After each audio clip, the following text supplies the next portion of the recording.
Eh bien bonjour, Laurent Mangeur, donc je suis trésorier de la FDCUMA des Ardennes. Vraiment très heureux aujourd'hui d'être sur cette journée de démonstration des épandages de lisier Digesta. Donc l'organisation de la journée c'est quoi? C'est grâce à nos partenaires que je montre ici sur ma droite, que vous verrez dans les logos.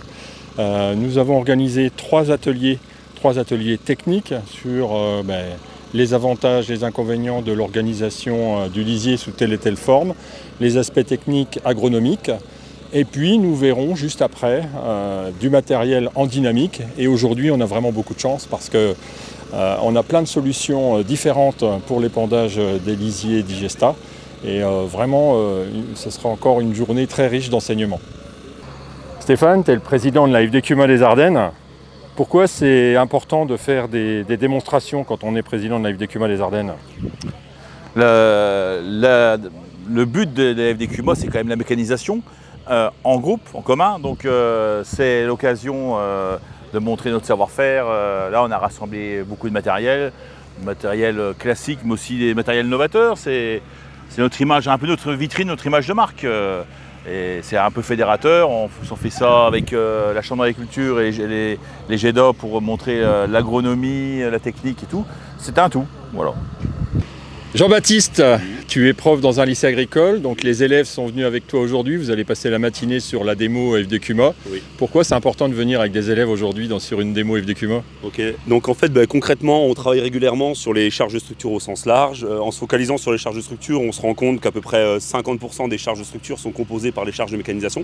Donc un poste super important aux alentours de, je crois qu'au niveau CER on doit être aux alentours de 550 € de l'hectare. Donc leur montrer que c'est un poste compliqué, dur à gérer, mais que le fait d'être capable de mutualiser du matériel, d'être capable de comprendre un petit peu l'origine des charges, alors que ce soit le problème du GNR aujourd'hui, le problème des amortissements, le fait de mutualiser, on peut faire de gros progrès. En l'occurrence, donc là il y a du matériel, ça permet également à nos jeunes de voir un petit peu l'évolution en termes d'épandage, en termes d'enfouissement, donc correspondre un petit peu aux nouvelles attentes sociétales, correspondre un petit peu à ce que la réglementation nous impose entre guillemets. Et concrètement, moi je trouve fort important de montrer que les CUMA existent, que les CUMA nous aident et aident surtout les jeunes, enfin les futurs jeunes, les futurs installés à progresser en termes de mécanisation, à essayer de diminuer certains postes super importants et surtout de travailler en commun, c'est-à-dire socialement, de trouver quelque chose de super important dans le fait de travailler en CUMA. Donc je trouvais vraiment important d'être là aujourd'hui avec les jeunes pour leur montrer un petit peu toutes ces nouvelles attentes et je remercie la FDCUMA d'organiser des journées à thème comme celle-ci et d'accueillir nos jeunes apprenants. Merci Jean-Baptiste. Voilà. Clara, Julie, toujours. Vous êtes élève d'un lycée agricole, vous venez sur une démonstration FDCUMA sur l'épandage des lisiers Digesta et toutes les solutions possibles. Pourquoi êtes-vous là? Alors on est ici pour apprendre les différentes façons d'épandre nos Digesta, la réglementation sur le Digesta et comment et où épandre. Et puis ça nous permet de créer un lien avec le monde professionnel pour notre avenir. Merci. De rien. Eric, tu fais partie de la démonstration sur l'épandage de Digesta lisier aujourd'hui à la FDCUMA des Ardennes. C'est toi qui animes l'un des 4 ateliers techniques. En quoi consiste ta présentation aujourd'hui, Eric? Alors le message en fait que je suis venu porter, c'est un message de diagnostic du paysage des matériels d'épandage. Diagnostic sur ce qui est en train d'évoluer techniquement, à savoir les types de machines, les tailles de machines, bien sûr l'évolution des prix des machines et aussi, et c'est un des messages forts de la journée, l'évolution réglementaire qui amène à se comporter différemment sur la façon d'épandre ces effluents d'élevage, que ce soit lisier ou Digesta. Donc petite approche globale dans un premier temps et définition rapide de ce que doit être le cahier des charges d'investissement d'une machine d'épandage, sur un certain nombre de points techniques qu'il faut mettre en relation avec le contexte local, le climat, les cultures, le réglementaire. Voilà. Et au final, donc il y a c'est présenté en même temps que l'expérience de la CUMA des 4 cantons ici sur le secteur, qui va illustrer le fait que cette notion de cahier des charges est très importante, qu'elle prend beaucoup de temps, mais qu'elle est qu'elle est vitale sur l'organisation des chantiers qu'on veut et la définition de ce qu'on veut obtenir à la fin. Donc voilà, et après la présentation du groupe qui permet aussi d'avoir des chiffres réels locaux et de les remettre en perspective de ce qu'on voit nous globalement dans le réseau CUMA sur le marché. Donc voilà en gros le message du jour. Philippe, tu es président d'une CUMA, CUMA des 4 cantons, sur laquelle il y a eu une réflexion sur l'épandage des lisiers. Et je sais qu'il y a eu beaucoup de réflexions. Ça a parti d'un tonneau en CUMA et in fine, d'ailleurs on est devant, c'est fini par l'achat de 3 tonneaux. Peux-tu nous expliquer comment vous avez réfléchi votre système et pourquoi vous en êtes arrivé là? Alors, CUMA des 4 cantons, je suis le président, voilà, on est 28 adhérents. Donc on devait changer les tonneaux l'année dernière. Et on a un adhérent qui est Canmeta, qui voulait amener son digestat au mieux sur l'exploitation, quoi.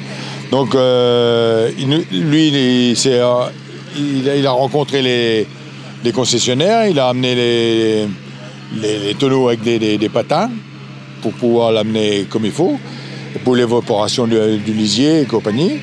Et donc on était parti sur un au début avec une rampe, et puis après 2-3 réunions, on est arrivé à 3 tonneaux. Donc 2 12 000 litres avec rampe de 9 mètres en boumec là, et puis un 22 000 en ravitailleur, où il peut épandre aussi parce qu'il est une rampe. Bien, tu es venu à une démonstration FD CUMA chez nous dans les Ardennes et puis tu viens nous présenter un beau matériel. En quoi ce matériel est-il intéressant et pourquoi qu'est-ce qu'il faut regarder sur ce matériel techniquement parlant? Bien, donc bonjour, moi c'est Nicolas Darche, donc de la société Agrimat, donc on est une société belge. Donc ici on est venu avec une tonne de 19 000 litres. Sur cette machine, on peut remarquer qu'on a un équipement d'épandage, donc une rampe Baumèche de 15 mètres. Donc on sait très bien qu'en 2025, la réglementation nous oblige donc à monter nos machines avec ce type de rampe. L'avantage de cette rampe-là, c'est qu'on va vraiment déposer le lisier au plus près de la culture mise en place. On va diminuer les pertes d'azote et on va ainsi valoriser au mieux nos effluents d'élevage. Ok, mais on va regarder ça avec attention et en plus en dynamique tout à l'heure. Et pourquoi c'est important de venir sur ce genre de manifestation pour vous?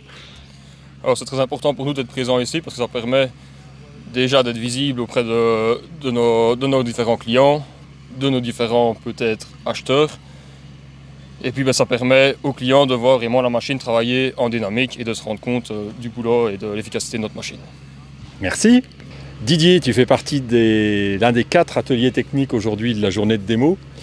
Donc c'était important aujourd'hui que tu viennes nous présenter, mais quoi? Qu'est-ce que tu nous présentes aujourd'hui? Donc moi aujourd'hui je parle finalement de la valorisation des effluents d'élevage. Donc on a tous tous les éleveurs produisent des matières organiques avec des produits fertilisants dedans. Il faut les épandre et on peut avoir énormément de pertes au moment de l'épandage. Donc 10 pertes, pollution de l'air, pollution des sols et perte d'argent très important. Donc moi le message que j'essaye de faire passer aujourd'hui, c'est qu'il faut absolument arriver à caractériser ces effluents parce qu'ils ont tous une façon différente de débobiner l'azote pour le sol. Donc avec des débobinages très lents, voire consommateurs d'azote au début, à des débobinages très rapides et sur des temps très courts. Donc il faut que ça colle aux besoins de la plante. Et ensuite, on va travailler sur l'aspect épandage. Pourquoi? Pour la volatilisation. Donc la volatilisation, c'est de la perte d'azote dans l'air. Donc c'est vraiment perdu. Donc clairement, on a tous les systèmes d'épandage qui existent aujourd'hui, qui va de la buse palette, donc où ça passe par un épandage dans l'air, à des pendillards qui épandent au sol et des systèmes d'enfouissement dans le sol. Et très rapidement, j'ai un pendillard donc, qui pose quand même une matière liquide au sol, mais je fais ça sur un sol nu, non travaillé. Je peux perdre jusqu'à 40% de mon azote par volatilisation. Et à l'envers, j'utilise des systèmes, donc toujours pendillard qui pose au sol, ou des systèmes d'enfouissement type dents ou disque. J'épand ça dans un couvert ou dans un sol travaillé je réduis à minima de moitié ma risque de volatilisation, voire j'annule complètement l'effet volatilisation. Donc le message à retenir, c'est il me faut absolument que je caractérise mon produit parce qu'il n'a pas le débobinage d'azote différent. Donc il faut que j'adapte mon produit à ma culture et ensuite j'utilise les bonnes machines, les bonnes techniques pour limiter les pertes. Merci Didier. Bien, les lycées sont très présents aujourd'hui à la démonstration FDCUMA et l'angle mécanique évidemment intéresse beaucoup de personnes et je pense qu'aujourd'hui il y a une variété de choses qui font que ça intéresse les férus de mécanique. Donc je vais laisser la parole à 3 étudiants qui vraiment aujourd'hui découvrent et sont impressionnés par les solutions qui sont présentées. À toi. Alors pour cette journée, on était venu au lycée agricole de Rethel voir les démonstrations d'épandage. Je vois les épandages Chantonne. Mon ancien maître de stage faisait de l'épandage Chantonne. Je vois un petit peu l'évolution du matériel. Pour moi, l'évolution un petit peu de l'épandage, c'est qu'aller moins vers le tassement de sol, plus vers aller assez vite dans les parcelles, puis avoir un gain de temps supplémentaire pour les exploitations agricoles d'aujourd'hui. En plus, c'est dans les Ardennes, alors l'évolution de l'agriculture dans les Ardennes, c'est primordial en vue de la technologie qui avance et tout ça, et puis voilà. Merci. Alors oui, en arrivant, moi j'ai pu voir une diversité de matériel, et ce qui m'a le plus intéressé, c'est l'enfouisseur. Donc j'ai travaillé cet été dans une ferme où, pareil, j'ai fait pas mal de digesta avec un enfouisseur et je trouve ça pratique que la machine, une grosse machine comme ça, puisse rester dans les champs et se faire ravitailler par les cuves. Donc niveau du tassement de sol, je pense qu'avec le système de régulation de pression des pneus, c'est très intéressant au niveau agronomique et voilà. Bon, ben moi pour ma part, c'est vrai qu'on est en présence des engins qui sont vraiment développés comparé à des années précédentes. Donc moi, les engins qui m'ont marqué sur cette journée, ce sont le Vervat. Donc le Vervat qui est impressionnant, c'est un système d'enfouisseur qui peut être ravitaillé quand même facilement, puis sur lequel on peut faire de nombreux hectares en si peu de temps. Et également des tonneaux comme les tonneaux Pichon qui sont équipés, qui sont énormément équipés et qui valent énormément cher également. Bonjour, donc tu es là aujourd'hui sur une démonstration FDCUMA. J'aimerais que tu nous présentes en quelques instants la machine, en quoi elle est remarquable par rapport à ce qui se fait aujourd'hui, et puis te présenter en même temps. Donc bonjour, je m'appelle André Doz, donc je suis commercial pour la France pour la marque Vervat, donc principalement les automoteurs d'épandage. Donc cette machine elle est d'abord remarquable de par le fait de sa puissance, donc on est sur un moteur de 530 chevaux, donc ce qui va nous permettre d'épandre sur une journée entre 1000 et 1500 mètres cubes, à peu près sur une journée de travail de 10 à 12 heures maximum. Elle va être remarquable aussi par sa maniabilité. On a une roue avant qui va avoir une amplitude de 180 degrés, donc elle va nous permettre de faire demi-tour et de travailler en bande, je vais dire surtout avec un déchômeur de 6 mètres. Donc principalement ça. Elle va être remarquable aussi de par son tassement au sol. On a 3 pneus de 1050 et 2 pneus de 750, et comme vous pouvez le voir là, on a un essieu télescopique qui va permettre d'avoir une trace de roue par passage. Ça va être les principaux points, je vais dire, qui vont caractériser cette machine-là. Merci. Et puis la question un peu de conclusion, pourquoi c'est fort important de venir aujourd'hui sur une démonstration comme celle-ci? C'est fort important parce que pour nous, le marché français est très important pour la marque Vervat, je vais dire. Aujourd'hui, Vervat, c'est une vingtaine de machines par an d'épandage vendues et une dizaine de matériel betteravier. Et c'est surtout le cœur de la gamme. Là, on est sur une machine qui avait été rénovée il y a 2 ans maintenant. C'est une machine qui a 10 ans, qui a été rénovée entièrement et qui a été vendue dans une CUMA. Donc c'était important pour nous de vous montrer le modèle qu'on pratique sur le marché français. Merci beaucoup. Pas de problème. Pascal, le Vervat, il est utilisé dans ta CUMA. Oui. Comment vous faites pour vous organiser autour de cette machine pour que ce soit efficace et rapide? Donc au niveau de notre CUMA, on n'a que 2 méta qui sont sur le Vervat pour ne pas la charger de trop. Et donc le Vervat reste toujours au champ. On a 2 cuves de ravitaillement à nous. Et si besoin, on prend de la sous-traitance pour si c'est plus loin en distance pour être efficace. Merci Pascal. De rien. Donc Cassandre et Nicolas, vous êtes sur la démonstration FDCUMA. Vous faites partie des 4 ateliers techniques en présentation aujourd'hui. Et j'aimerais que vous nous présentiez aujourd'hui ce que vous nous avez préparé sur le sujet. Et donc je vous laisse faire ça. Merci. Alors oui, Cassandre de la Chambre d'agriculture de la Marne. Donc l'idée de cet atelier sur la fertilité du sol et matières organiques, c'était de faire un focus justement sur les différentes matières organiques finalement, se dire qu'il y a des matières organiques plus stables et d'autres qui sont plus labiles, de pouvoir caractériser les digestats par rapport à cet angle-là, qui sont surtout en fait des digestats des matières organiques qui sont beaucoup plus stables du point de vue carbone, et d'évoquer les études qui sont faites dans le Grand Est, avec notamment l'impact des retours du digestat au sol sur les parcelles. Et donc pour faire rapidement le tour de ce qu'on a présenté, donc on a tout d'abord parlé des différents types de matières organiques qu'on pouvait avoir dans les sols. Puis ici derrière moi, on a en fait repris les principales thématiques de la journée, qui étaient de parler des digestats liquides, solides, bruts et des lisiers. On a essayé de les caractériser. Ensuite, troisièmement, on a montré un petit peu le processus de méthanisation. Donc, qu'est-ce qui se passe dans un digesteur. Et puis, dernièrement, on a été collecter quelques données à l'échelle du département, enfin de la région Grand Est, sur l'impact des digestats dans différentes parcelles, et on a présenté des résultats qui montrent qu'on n'a pas forcément à l'heure actuelle des conclusions bien précises. Merci. Donc aujourd'hui, 2 élèves du lycée agricole de Saint-Laurent qui ont déambulé sur la démonstration, qui ont fait presque tous les ateliers techniques, 3 sur 4, et qui ont fait le lien, on va dire, qui font le lien entre ces ateliers techniques, le machinisme, la thématique d'aujourd'hui. Donc très intéressés pour entendre ce qu'ils ont retenu de la journée, ce qui les a intéressés. On a fait différents stands aussi pour avoir les prix des installations, les techniques et les distances d'épandage sur les cours d'eau, les forêts, les lieux de captage, les habitations. Merci. Et toi donc? Comme le disait mon camarade, c'était très intéressant, surtout pour moi qui ne suis pas du milieu agricole, ça m'a permis d'en apprendre pas mal.